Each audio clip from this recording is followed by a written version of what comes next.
और very very warm welcome to everyone. नमस्कार, एक बार फिर से आप सभी का स्वागत है। जितने भी दोस्त जुड़ रहे हैं आप सभी का बहुत बहुत स्वागत, बहुत बहुत अभिनंदन आप सभी का। चलिए शुरुआत करते हैं आज के सेशन की, जिसमें हम लोग डिस्कशन करेंगे कुछ बहुत ही अच्छे से क्वेश्चंस का। दोस्तों आप लोगों को पता है कि मैं मिशन 8000 लाइव लेकर चल रहा हूं। मैं आप लोगों के साथ में 8000 छात्रों को इस कक्षा में लाइव बिठाऊंगा। ठीक है, सभी दोस्त यहां पर जुड़ जाइए फटाफट से। मैं 8000 छात्रों को लाइव बिठाऊंगा दिस सी टेट के सेशन में। एक मोटिवेशन लाइन के साथ शुरुआत करता हूं, फिर हम क्वेश्चंस को करेंगे। कभी धूप में जलाएगी, कभी छाव में चलाएगी, ये जिंदगी ऐसी है, आज खुशी दे रही है कल जख्म दे जाएगी, और कभी जख्म दे रही है तो कल खुशी दे जाएगी। यही है जिंदगी। अगर आज आप जख्मों पर चल रहे हैं तो कल आपको खुशी भी मिलेगी मेरे प्यारे मित्रों। चलिए शुरुआत करते हैं, पहला क्वेश्चन लगाते हैं। पहला क्वेश्चन आपके सामने ये रहा। ठीक है, क्वेश्चन सबसे बड़ा कि सीटेट की ऑफिशियल आंसर की कब आएगी? इस सप्ताह के अंदर अंदर आपको देखने को मिल जाएगी। शुक्रवार तक आपको शायद हो सकता है कि आंसर की आपको देखने को मिल जाए, ऑफिशियल आंसर की। गुजरात के निकटवर्ती राज्य कौन से हैं? दोस्तों आपको गुजरात के निकटवर्ती राज्य निकाल लेने हैं। इनमें से फटाफट से आंसर करिए। जितने भी दोस्त हैं यहाँ पर सभी लोग आंसर करेंगे कमेंट सेक्शन में। गुजरात के निकटवर्ती राज्य कौन से हैं? गुजरात के निकटवर्ती राज्य कौन से हैं? सभी लोग आंसर करेंगे। देखो यार, गुजरात कहां पड़ता है हम सभी जानते हैं, भारत के इस वाले कोने पे पड़ता है। ये रहा गुजरात। गुजरात के ऊपर अगर राजस्थान, सामने मध्य प्रदेश और नीचे महाराष्ट्र। तीन राज्य गुजरात के पड़ोसी राज्य हो जाते हैं। इस हिसाब से कौन कौन से? मध्य प्रदेश, जयपुर और महाराष्ट्र। दोस्तों आप में से किस किस को एनईपी नेशनल एजुकेशन पॉलिसी पढ़नी है? एक बार सभी लोग कमेंट सेक्शन में मेरे को बता दो, आप में से किस किस को नेशनल एजुकेशन पॉलिसी के बारे में पढ़ना है? एनईपी 2020 के बारे में पढ़ना है। दोस्तों साथियों, आपने अभी तक कहीं से भी नेशनल एजुकेशन पॉलिसी पढ़ी हो, किसी भी टीचर से नेशनल एजुकेशन पॉलिसी पढ़ी हो, लेकिन आज शाम 6:30 बजे मैं जो नेशनल एजुकेशन पॉलिसी आप लोगों को पढ़ाऊंगा, सबको लाइव आना है दोस्त। मैं जो आप लोगों को नेशनल एजुकेशन पॉलिसी पढ़ाऊंगा वैसी नेशनल एजुकेशन पॉलिसी आपने आज तक नहीं पढ़ी होगी। मेरा वादा है आप लोगों से, सबको लाइव आना है शाम को 6:30 बजे। कौन कौन लाइव आएगा एक बार यस सर लिख दो कमेंट सेक्शन में। कौन कौन लाइव आएगा सभी दोस्त यहां पर यस सर लिख दो। कुड़ुक के बारे में क्वेश्चन पूछा गया है दोस्तों। एक चैप्टर है एनसीईआरटी में जो कि सूर्यमणि से रिलेटेड है, जो कहता है कि भैया कुड़ुक भाषा, सूर्यमणि की जो लैंग्वेज है वो कौन सी लैंग्वेज? झारखंड में वो कुड़ुक भाषा बोलते हैं। कौन सी भाषा बोलते हैं दोस्तों? कुड़ुक भाषा बोलते हैं। कहां की लैंग्वेज है कुड़ुक? झारखंड की भाषा है। कहां की है दोस्तों? झारखंड की भाषा है कुड़ुक, है ना। झारखंड के अंदर बोली जाती है कुड़ुक भाषा। इसी कुड़ुक भाषा में जंगल को क्या कहा जाता है? इसी कुड़ुक भाषा में जंगल को हम तोरांग कहते हैं। क्या कहते हैं लाडले मित्रों? तोरांग कहते हैं। ठीक है, याद रखिएगा। मिजोरम किसके लिए फेमस है? फटाफट से डांस बताओ मिजोरम का। मिजोरम फेमस है दोस्तों किसके लिए? चेराओ डांस के लिए। ठीक है, किसके लिए? चेराओ डांस के लिए फेमस है। मणिपुर किसके लिए फेमस है? मणिपुरी डांस के लिए। और चूंकि नॉर्थ ईस्ट में पड़ता है तो बोरा चावल के लिए। किसके लिए? बोरा चावल के लिए। चिपचिपे चावल होते हैं, बोरा चावल, याद रखिएगा। मेघालय किस लिए फेमस है? बारिश के लिए फेमस है। किस लिए? बारिश के लिए। और झारखंड किसके लिए फेमस है? एनसीईआरटी में झारखंड सूर्यमणि की कहानी के लिए फेमस है, जो कि एक आदिवासी महिला है, स्टार गर्ल के नाम से जिन्हें जाना जाता है। दोस्तों याद रखिएगा, स्टार गर्ल के नाम से जिन्हें जाना जाता है। और सूर्यमणि ही वो है जो बताती हैं कि जंगलों में रहने वाले लोग क्या कुछ कर सकते हैं। दोस्तों याद रखिएगा। ठीक है, आगे बढ़ते हैं, अगला क्वेश्चन लेते हैं। ये रही दोस्तों सूर्यमणि, और ये आदिवासी लोगों के साथ बैठती है। देखो महिलाओं के अंदर क्या पावर होती है, क्षमता है। देखो महिलाओं की, महिला है लेकिन क्षमता देख रहे हो, पूरे समाज को बदल देने का काम कर सकती है। एक महिला के अंदर इतनी ताकत होती है कि वो पूरे समाज को बदल सकती है, और वो सूर्यमणि ने करके दिखाया। आप जितनी भी महिलाएं इस कक्षा में बैठी हुई हैं, आप सबके अंदर वो ताकत है, वो महानता है कि आप भी समाज को बदल सकती हैं दोस्तों। ठीक है, कृपया करके लाइक का बटन दबा दीजिए। लाइक बहुत कम है दोस्तों, सभी दोस्तों से मेरी रिक्वेस्ट रहेगी कि हर कोई लाइक का बटन जरूर दबाए। क्वेश्चन अगला, डेजर्ट ओक नामक पेड़ के बारे में निम्न में से कौन सा कथन सही नहीं है? Which of the following is not correct? सही नहीं है, बताइए फटाफट से।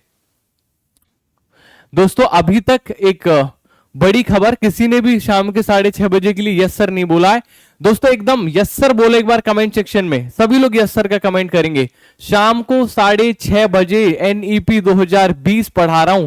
ईएमआरएस के एग्जामिनेशन में, केवीएस के एग्जामिनेशन में, कोई भी एग्जामिनेशन देने चले जाना सीटेट करने के बाद में, हर एग्जामिनेशन में काम आएगी। इवन एट आपके सीटेट के एग्जामिनेशन में भी काम आएगी एनईपी 2020। वो एनईपी 2020 में आप लोगों को पढ़ाने जा रहा हूं, सब लोगों को कक्षा के अंदर आना है, ठीक है। कौन सा कथन सही नहीं है? तो डेजर्ट ओक, देखो यार डेजर्ट ओक से लगेगा ऐसा कि भैया ये ऐसा पौधा होगा जिसकी पत्तियां नहीं होंगी, नहीं भैया, ये नाम में गड़बड़ी हो रही है, ध्यान से समझिएगा। डेजर्ट ओक बेशक से डेजर्ट ओक है, लेकिन पत्तियों वाला पेड़ है, इसकी जड़ें बहुत नीचे जाती हैं, याद रखिएगा, ठीक है। और याद रखिएगा इसकी जड़ें शैलो होती हैं, याद रखिए, गलत है, इसकी जड़ें बहुत गहरी होती हैं। नहीं पूछा था, बहुत गलती करते हो, याद रखिए इसकी जड़ें बहुत गहरी होती हैं, इसी को पकड़ लो, इसकी जड़ें उथली लिखा है इसने, जो कि गलत है, क्योंकि ये तो कैसी होती हैं, गहरी जड़ें होती हैं दोस्तों। अगला क्वेश्चन हम लोग लेते हैं, क्वेश्चन आपके सामने है, इस तरीके के क्वेश्चन आपको करने आने चाहिए, ठीक है। हालांकि इतना डिफिकल्ट क्वेश्चन अब नहीं पूछा गया, इस बार भी नहीं पूछा गया, डायरेक्शन से क्वेश्चन आया था जो मैंने ऑलरेडी आप लोगों को करा दिया है। क्वेश्चन अगला लेते हैं, माउंट एवरेस्ट के विषय में कथन पर विचार कीजिए। माउंट एवरेस्ट के बारे में कुछ कथन दिए गए हैं, उनमें से आप लोगों को विचार करके बताना है कि कौन सा कथन सही है। Which of the following is correct, बताइए फटाफट से माउंट एवरेस्ट के बारे में। जितने भी दोस्त जुड़े हुए हैं सभी लोग माउंट एवरेस्ट के बारे में इस कथन को बताएंगे। बहुत बढ़िया, शाबाश, वेरी गुड, शाबाश। तो भैया 20 ही लोगों ने अभी लाइक का बटन दबाया, फटाफट से लाइक्स को 40 कर देते हैं। माउंट एवरेस्ट देखो हमारे देश का भाग है, ठीक है, इसकी ऊंचाई 8,900 किलोमीटर है। बछेंद्री पाल इस चोटी पर कदम रखने वाली पहली महिला बनी। इस पर्वत की चोटी पर हमारे देश का राष्ट्रध्वज सबसे पहले 23 मई 1994 को दोपहर में फहराया गया था।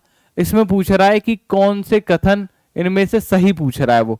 तो देखो सही तो सिर्फ बी और सी कथन है। इसकी ऊंचाई कितनी है 200, वैसे तो 8900 लिखे लेकिन 8848 है, जो कि लगभग उतनी हो जाती है। बछेंद्री पाल सबसे पहले कदम रखने वाली महिला बनी, सही आंसर है, ठीक है। ये नेपाल का भाग है माउंट एवरेस्ट, तो इसलिए ये क्वेश्चन गलत हो गया, ठीक है। आगे बढ़ते हैं। भारत की आजादी से पहले महात्मा गांधी जी ने जो जीवन की महत्वपूर्ण घटना हुई थी, जिसे हम दांडी यात्रा बोलते हैं, ठीक है, ये घटना कब घटी थी? 1940 में, 1930 में, 1927 में, 1913 में, बताओ ये घटना कब घटी थी? बताओ फटाफट से। वेरी गुड, शाबाश। जो महत्वपूर्ण घटना है वो कब घटी थी बताइए। वेरी गुड, बहुत बढ़िया, करेक्ट आंसर है 1930 में, 1930 में। जो महत्वपूर्ण घटना है दांडी यात्रा की वो 1930 में घटित हुई थी, ठीक है। अच्छा ये कहां पर हुई थी? गांधी जी ने पोरबंदर से यात्रा स्टार्ट की थी, गुजरात में है, याद रखिएगा, गांधीनगर, ठीक है। आगे बढ़ते हैं हम लोग, ठीक है। ये रहे गांधी जी। घटपर्णी के बारे में क्वेश्चन कल भी मैंने कराया था, आज फिर से करा रहा हूं, इस क्वेश्चन का आंसर दीजिए। घटपर्णी के बारे में बताओ, घटपर्णी पौधा के बारे में कथन बताने, वो भी सही वाले, ठीक है। चलो देखते हैं। यह पौधा कीट, मेंढक और चूहों को फंसाकर उनका शिकार कर सकता है, सही बात है। पौधा हमारे देश में नहीं पाया जाता, गलत बात है, मेघालय में पाया जाता है घटपर्णी पौधा, ठीक है। पौधा कीट को खींचने के लिए मोहक आवाज निकालता है, साउंड नहीं निकालता। ये क्या निकालता है दोस्तों? साउंड नहीं निकालता, ये स्मेल निकालता है। क्या निकालता है? स्मेल निकालता है, गंध निकालता है, ठीक है। क्या निकालता है? गंध निकालता है। इसका आकार घड़े जैसा होता है, बिल्कुल सही बात है, ठीक है। तो ए और D is the correct answer, only A and D is the correct answer. केवल ए और डी इसका सही आंसर है। इस तरीके के क्वेश्चन बहुत फंसते हैं, इनको जरूर आंसर करिए, ठीक है।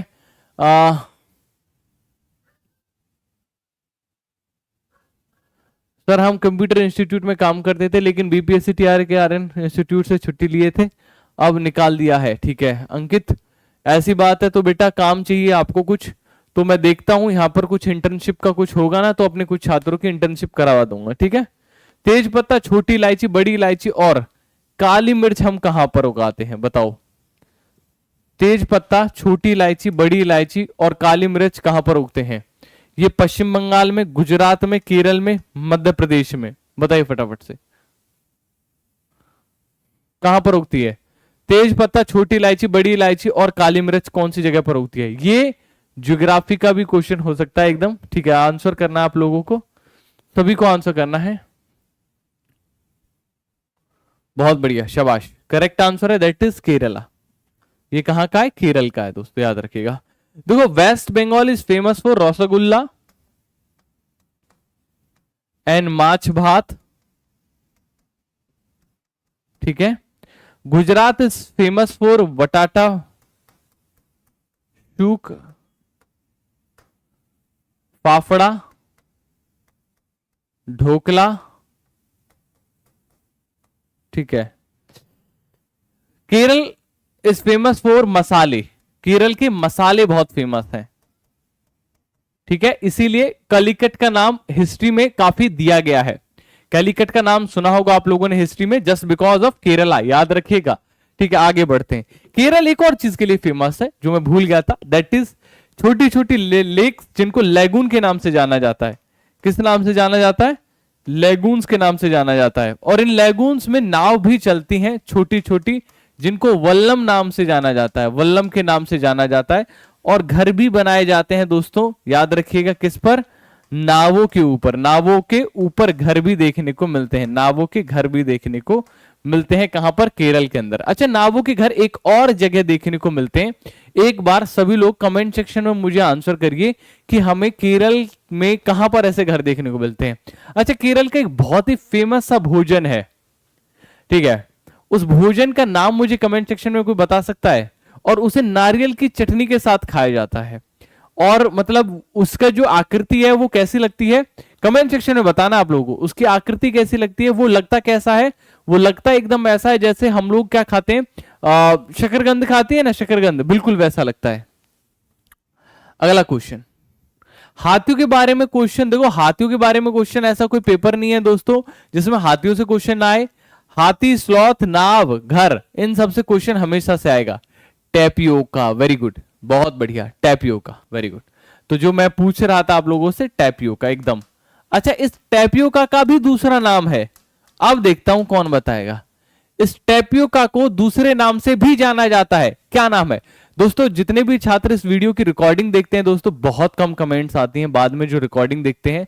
कृपया करके सभी छात्र रिकॉर्डिंग के नीचे कमेंट जरूर किया करें कि आपको ये वीडियो लगी कैसी, मेरे को मोटिवेट क्या करें, ताकि मैं हमेशा अच्छी अच्छी सेशंस में आप लोगों को कराता रहूं। अगला क्वेश्चन है दोस्तों हाथियों के बारे में। हाथी एक साथ समूह में रहते हैं, बिल्कुल सत्य बात है। हम भी आप लोग देखो, हाथियों के साथ समूह में तो रहते हैं। हम लोगों ने जब भी हाथियों को देखा है तो समूह में देखा है ना, समूह में रहते हैं। हाथी झुंड में हथिनियां और बच्चे रहते हैं, ठीक है। हाथियों के झुंड में कितनी भी मादाएं बच्चे साथ रह सकते हैं? नहीं यार, मतलब एक लिमिटेड है। नर हाथी 4-5 उम्र में झुंड में रह सकते हैं, उसके बाद झुंड छोड़ कर देते हैं। तो ये बात बिल्कुल सत्य है दोस्तों। तो इसमें अगर हम देखा जाए तो ए और बी स्टेटमेंट ठीक है।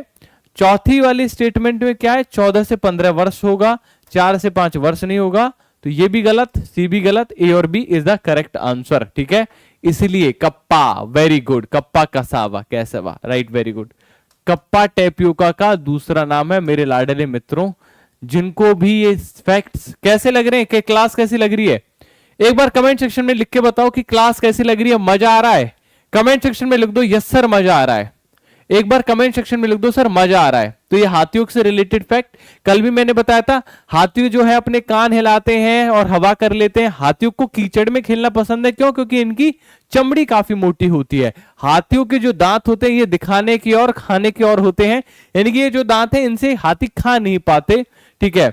और एक और फैक्ट आप लोगों को बता दूं कि जो हाथी की सूंड में जो चींटी अगर घुस जाए तो क्या हाथी मर जाता है दोस्तों? आप लोग बताइए फटाफट से, क्या हाथी की सूंड में अगर चींटी घुस जाए तो क्या वो हाथी को मार देती है? एक बार सभी लोग कमेंट सेक्शन में बताइए, सभी लोग कमेंट सेक्शन में बताइए, क्या हाथियों की सूंड में अगर चींटी घुस जाए तो क्या चींटी हाथी को मार देगी? है ना, हमने कहानियां सुनी है, किससे सुने हैं बचपन से, कि सर हाथियों की सूंड में अगर चींटी घुस जाए ना तो हाथी को मार देगी। दोस्तों ये जो फैक्ट है ना बिल्कुल रॉन्ग फैक्ट है। हाथियों की सूंड में चींटी कीकर कुछ कुछ भी घुस जाए उतना जल्दी हाथी नहीं मर सकता। हाथी है यार वो, समझ रहे हैं, एक चींटी से नहीं मर। चींटी तो तुम्हारी भी नाक में घुस जाए तो नहीं मर जाएगा, ठीक है। तो ये जो फैक्ट सुना है ये गलत फैक्ट है। भारत का राष्ट्रीय खेल कौन सा है? हॉकी भारत का राष्ट्रीय खेल है, ये भी गलत फैक्ट है, एकदम गलत है, ठीक है। हिंदी भारत की राष्ट्रीय भाषा है, ये फैक्ट भी गलत है, हिंदी भारत की राज्य की भाषा है। तो कुछ फैक्ट्स हैं जो याद रखो हमेशा, ठीक है, जो गलत बताए जाते हैं आप लोगों को। कुछ सही मिलान करते हैं, देखते हैं कि किस किस का किसमें कितना है दम, है ना, किसमें कितना है दम, कौन छात्र कितने अच्छे से आंसर कर पाएगा। आंसर करिए फटाफट से, सही मिलान करना है दोस्तों। ईवीएस किंग इज बैक, बिल्कुल जी हाँ, एकदम 8000 छात्र को लाइव बिठाएंगे, एकदम जोश के साथ पढ़ाई कराएंगे जैसे कभी पहले कराते थे, किसी को भी जाने नहीं देंगे इधर उधर। ध्यान से देखिए, मौलन असम गांव लद्दाख मनाली राजस्थान, ठीक है, उखाड़ फेंकेंगे, ठीक है। 8000 छात्र बिठाएंगे। देखो मैं सपने लेके चल रहा हूं 8000 छात्र बिठाने के। वीडियो को शेयर करना, प्यार देना, लाइक करना, ये सब आपका काम है। इस क्वेश्चन को ध्यान से देखिए, क्वेश्चन क्या कह रहा है। असम, देखो यार असम के अंदर हमने हमेशा से जाना है कि बांस वाले घर पाएंगे क्योंकि वहां पर बाढ़ आती है। तो मोलन गांव असम, तो कहां आगे, बांस के खंबे 3 से 4 मीटर या 10 से 12 फीट, है ना, याद रखना हमेशा। तो मिलान कर देते हैं, पहले 3 से 4 मीटर, 10 से 12 फीट, ठीक है। लद्दाख के अंदर हमें क्या देखने को मिलता है? पत्थर के घर देखने को मिलते हैं, ठीक है, पत्थर के घर देखने को मिलते हैं। मनाली में लकड़ी और पत्थर दोनों के घर बन देखने को मिलते हैं, और राजस्थान में कटीली झाड़ियों के घर देखने को मिलते हैं। तो सही मिलान हो ही गया, ठीक है। Option number 2 is the correct answer, कि भैया मनाली में हमें कहा, हम मनाली में हमें पत्थर और लकड़ी के घर देखने को मिलते हैं, लद्दाख में पत्थर के घर देखने को मिलते हैं, ठीक है, राजस्थान में मिट्टी के घर देखने को मिलते हैं। इस तरीके से हमें सही मिलान कर देना था। अब बात आके यहां पर चिड़िया की, तो देखते हैं कि कौन चिड़िया के बारे में सही आंसर बताएगा फटाफट से। अच्छा, आप लोगों को लगता है कि जो 8000 लाइव बिठाने का सपना मैं ले रहा हूं, आप लोग कहोगे कि कैसा इंसान है ना, कितना बड़ा सपना देख रहा है। कक्षा में 100 बच्चे लाइव नहीं है और कितने गुना का सपना देख रहा है इंसान, कितने गुना का सपना देख रहा हूं, मान के चलो 100 भी मान लूं तो भी 80 गुना का सपना देख रहा हूं कि 80 गुना ज्यादा छात्र इस कक्षा में बिठा दूंगा। बताओ सपना है, सपना है हकीकत है, हो पाएगा नहीं हो पाएगा? आप लोग मुझे बताइए, सपना रहेगा या हकीकत होगी? आप लोग बताएंगे मेरे को कमेंट सेक्शन में कि होगा नहीं होगा। गुरु अपने बड़े देखो, और ऐसा सपना देख रहा हूं जिससे मेरे छात्रों को, हमारे छात्रों का ही बेनिफिट होगा एट द एंड में, ठीक है। चलो तो देखो यार, नीचे देखिए पक्षी कौन सा जिसकी मानव के आगे होती है। देखो यार, टेलर बर्ड किस लिए फेमस है? टेलर बर्ड, सभी लोग आंसर करेंगे कमेंट सेक्शन में। भैया टेलर बर्ड फेमस है टेलर करने के लिए, पत्तियों की तह को सिलकर अपना घोंसला बनाने के लिए टेलर बर्ड बहुत फेमस है। वीवर बर्ड किस लिए फेमस है? वीवर बर्ड फेमस है अपनी बीवी की चापलूसी करने के लिए, है ना। कहते हैं ना कि ठीक है, क्यों? क्योंकि भैया बीवी की कैसे चापलूसी करता है? बीवी के आगे पीछे घूमता है, क्योंकि ये अपनी बीवी के लिए सुंदर बने हुए 3-4 बढ़िया घोंसले तैयार करके देता है और बीवी को एक घोंसला चूज करना होता है। सोच के देखो कितनी मेहनत करता है वीवर बर्ड, है ना। इंडियन रॉबिन फेमस है अपना नॉर्मल घोंसला बनाने में, इससे कबूतर घोंसला बनाते हैं। लेकिन उल्लू जो है that is famous for 2 thing, 270 degree angle, रात को जागना, ठीक है, रात को जागने के लिए फेमस है, 270 डिग्री एंगल के लिए फेमस है उल्लू। और उल्लू एक और चीज के लिए फेमस है कि इसकी आंखें आगे दे दी भगवान ने, ठीक है, इसलिए गर्दन पीछे तक घुमा सकता है उल्लू, ठीक है। एक और चीज के लिए फेमस है कि रात को जब उल्लू देखता है तो वो कैसा देख पाता है, याद रखिएगा कमेंट सेक्शन में, कमेंट सेक्शन में सब लोग लिख कर देखिएगा, ठीक है, सभी लोग लिखिएगा कमेंट सेक्शन में कि वो ब्लैक एंड व्हाइट देखता है। कैसा देखता है? Black and white, black and white देखता है। कौन? उल्लू। चलिए आगे बढ़ते हैं। हेलो, क्या हाल चाल, टाटा। नीचे दिए गए कथनों पर विचार कीजिए। गुजरात में लोग दाल के साथ चपाती खाते हैं, केरल में अधिकतर लोग किसी भी करी के साथ टैपियोका खाते हैं, कश्मीर में लोग नारियल के तेल में बनी समुद्र की मछली खाते हैं, गोवा के लोग सरसों के तेल में बनी मछली खाते हैं। सही कथन बताना है आप लोगों को। बताओ, सही लोग सही कथन बताएंगे सभी लोग।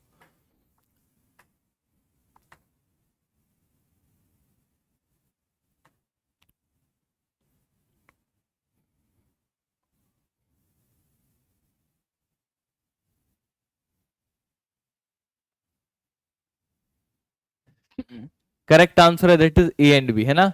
गुजरात में लोग दाल के साथ चपाती खाते हैं और केरल में अधिकतर लोग किसी भी करी के साथ टैपियोका खाते हैं। A and B is the correct answer. आगे बढ़ते हैं। नीचे दिए गई सूची पर विचार कीजिए। झील, झरना, तालाब, पहाड़ी, नदी, इनमें से कौन सा इनमें से अलग है? कौन सा इनमें से अलग है? झील है, झरना है, तालाब है, पहाड़ी है। झील है, झरना है, तालाब है, पहाड़ी है, कौन सी अलग है? बताओ, इनमें से कौन सा अलग है? तो इनमें से जो अलग है दैट इज हिल, पहाड़ी इनमें से अलग है दोस्तों। ठीक है, पहाड़ी इनमें से अलग है। क्यों? बाकी सब जल के सोर्सेज हैं, लेकिन पहाड़ी तो भैया एक स्थलीय सोर्स है ना। आगे देखिए। ओ हो गुरु, में सही मिलान आ गया। कसम से सही मिलान करने में बड़ा मजा आता है ना मेरे छात्रों को। भैया सही मिलान कर दो, एक बार मिला दो, उसकी वाइफ से मिला दो। और भैया किस किस ने लाइक का बटन दबा दिया है वो सब लोग कमेंट सेक्शन में यस सर लिख दो एक बार। किस किस ने लाइक का बटन दबा दिया है और कौन से एग्जामिनेशन की तैयारी कर रहे हो आप लोग?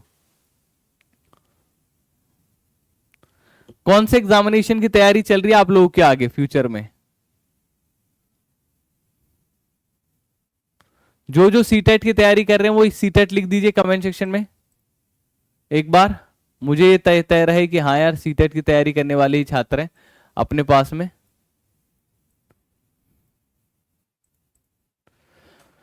चलो सही मिलान करो। कॉलम 1 और कॉलम 2 मिलाने हैं। तो गोवा कहां मिला? गोवा मिला हमारा नारियल के तेल में बनी मछली। कश्मीर हमारा बना छोले भटूरे ना,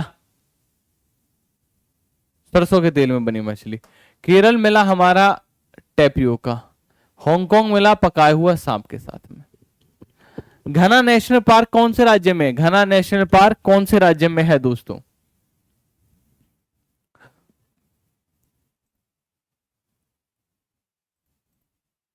बहुत बढ़िया, सीटेट की तैयारी कर रहे हैं बहुत सारे छात्र। बहुत सारे छात्र सीटेट की तैयारी कर रहे हैं, very good. CTET and Jharkhand high school. Jharkhand की वैकेंसी पे तो शायद रोक लगा दी गई है। सीटेट की तैयारी कर रहे हैं, no exam just for learning, very good. CTET CTET CTET, very good, बहुत बढ़िया। Correct answer is Rajasthan. Ghana National park किस राज्य में है?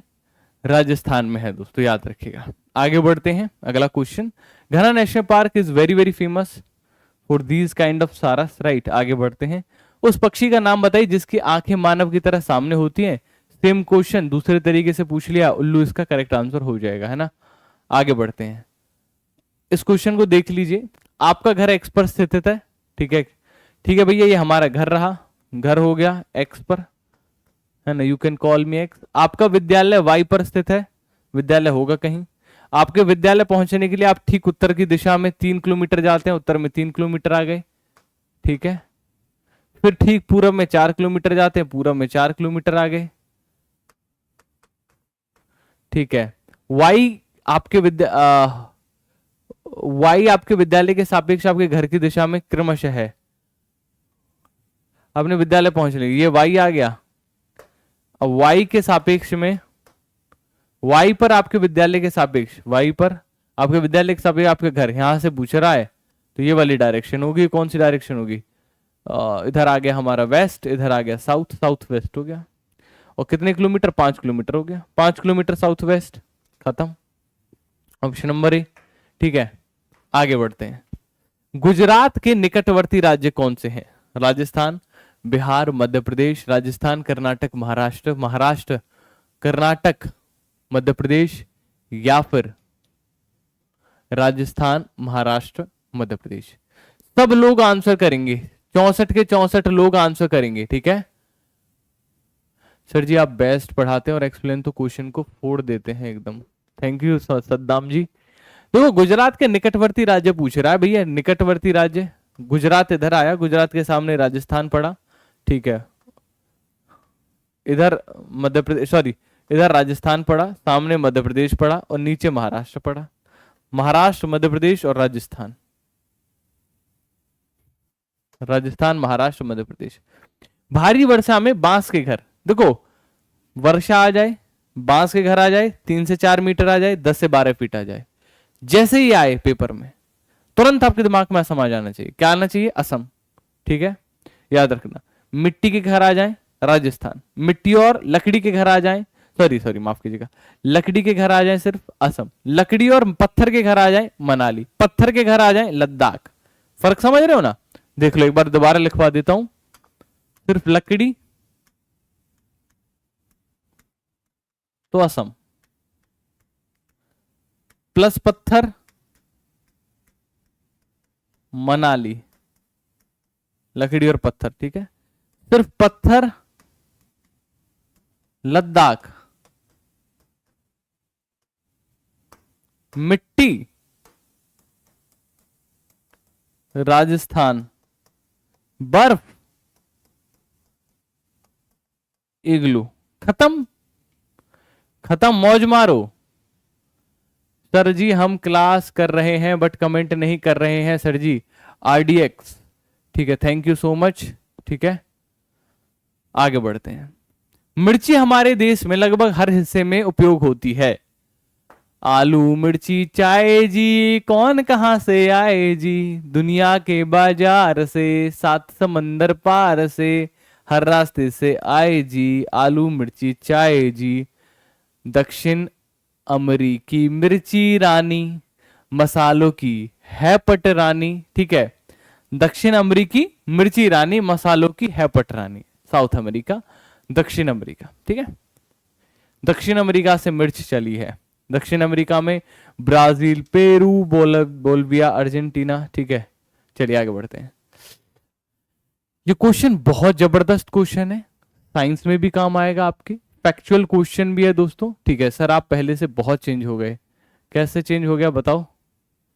अब बढ़िया नहीं पढ़ाता क्या बिट्टू? अब बढ़िया नहीं पढ़ाता? बताओ। क्वेश्चन देखो, आरती आयु 12 वर्ष, स्त्री हीमोग्लोबिन 10.5 ग्राम पर, नमन आयु 12 वर्ष, पुरुष का 8 ग्राम पर डेसीलीटर। अब ये पूछ रहे हैं कुल मिलाकर कि ये बताओ कि कौन सा एनीमिक है। ठीक है सर, सीटेट में कितने नंबर पे पास है? ठीक है, देखो दोनों की ही मात्रा कम है, ध्यान से समझो, दोनों की ही मात्रा कम है। पुरुष का करीब 14 होना चाहिए और महिला का करीब 12 होना चाहिए मिनिमम। ठीक है, महिला का 12 होना चाहिए हीमोग्लोबिन और पुरुष का 14 होना चाहिए। ठीक, याद रखिएगा। 90 नंबर चाहिए भैया अगर आप जनरल कैटेगरी में है तो, मतलब अगर आप कोई आरक्षण नहीं रखते अपने पास। लेकिन अगर आप आरक्षित कैटेगरी से हैं तो आपको चाहिए 82 नंबर।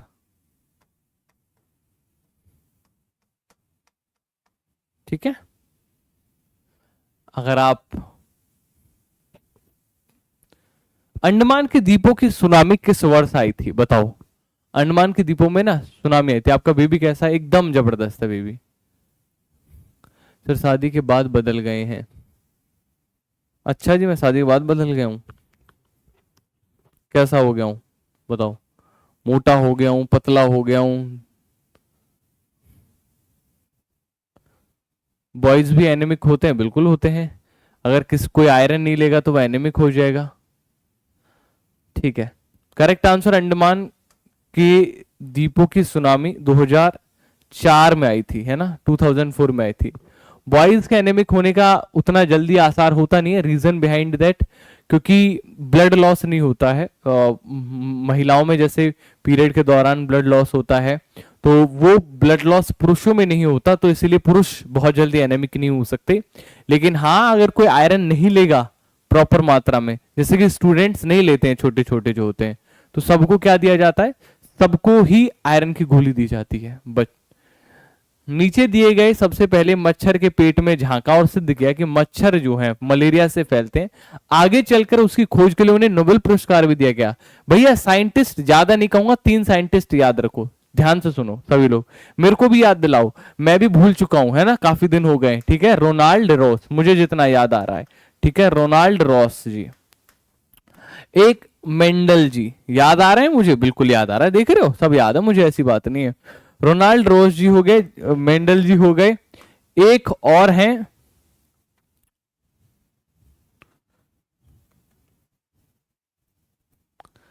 अरे यार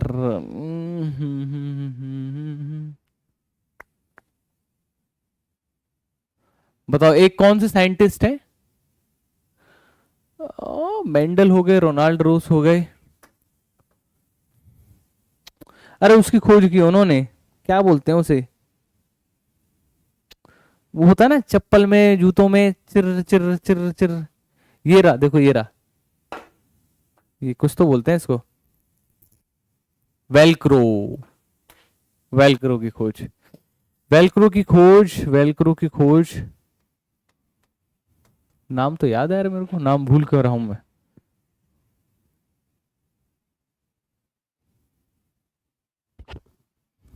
नाम भूल रहा हूं मैं, नाम याद है पर खैर, रोनाल्ड रोस ने किसकी खोज की है?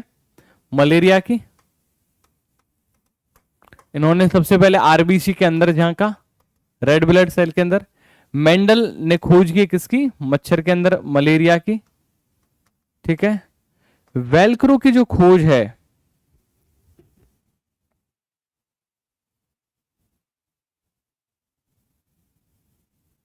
बहुत बहुत कॉमन नाम है, हर कोई जानता है यार, पर भूल रहा हूं मैं फिलहाल,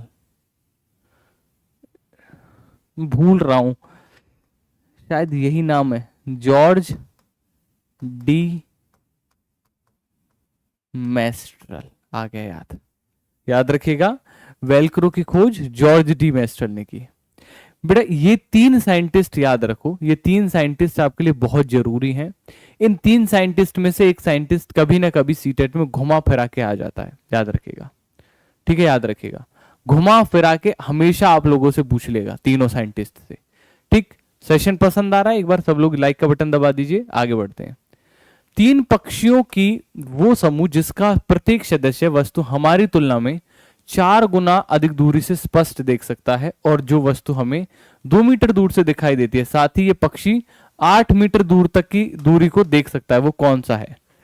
बाज है, कौवा है, कबूतर है, कौवा चील बुलबुल है, या फिर कबूतर तोता चील है, ईगल्स बाज वल्चर्स हैं, या फिर गिद्ध हैं? बताइए।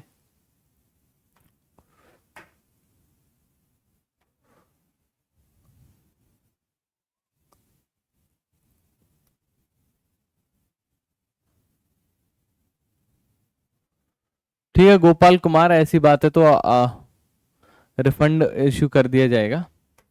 ईगल्स काइट वल्चर्स, ठीक है, बाज चील गिद्ध। ठीक है, घटपर्णी पादप कहां पाए जाएंगे बताओ? बता दिया हालांकि, फिर भी एक बार कमेंट सेक्शन में मेंशन कर दो, घटपर्णी पादप कहां पर पाए जाएंगे बताओ? घटपर्णी पादप मेघालय के अंदर देखने को मिलते हैं। कहां पर दोस्तों?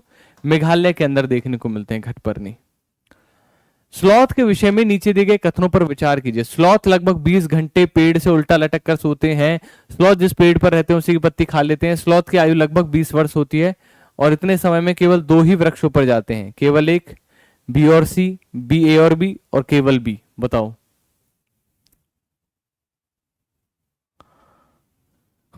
केवल बी, है ना, उसी की पत्ती खाते हैं। स्लॉथ लगभग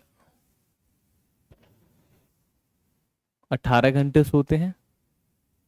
स्लॉथ की आयु लगभग 40 वर्ष होती है।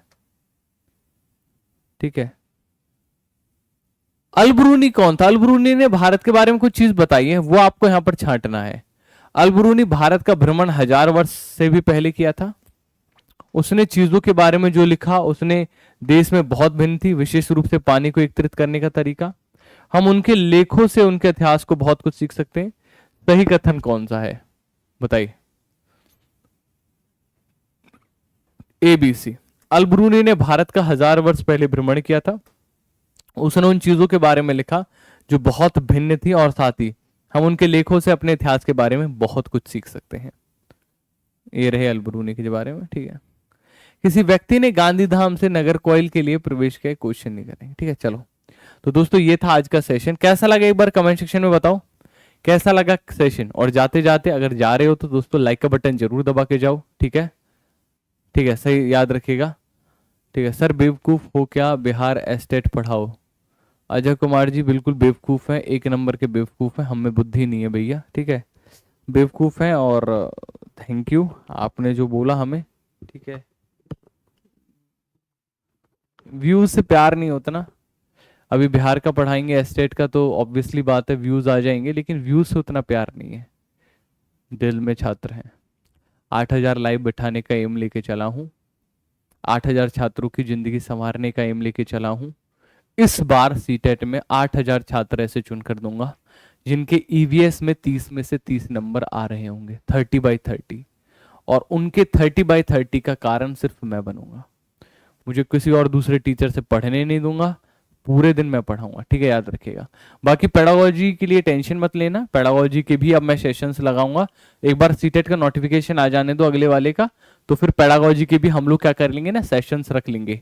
तो पेडागोजी भी हम लोग 15 क्वेश्चन पेडागोजी क्या करेंगे, 15 क्वेश्चन हम इसका क्या करेंगे, सीटेट का 15-15 में डिवाइड कर लेंगे, तो पेडागोजी भी पैरेलली आपके कवर हो जाएगी, क्योंकि पेडागोजी के भी क्वेश्चंस आप गलत करके आते हैं, ठीक है। पिछली बार मैंने देखा कि इस बार जो सीटेट आया इसमें पेडागोजी क्वेश्चंस भी बहुत गलत करके आए थे, तो वो गलती हमें नहीं करनी है, ठीक है।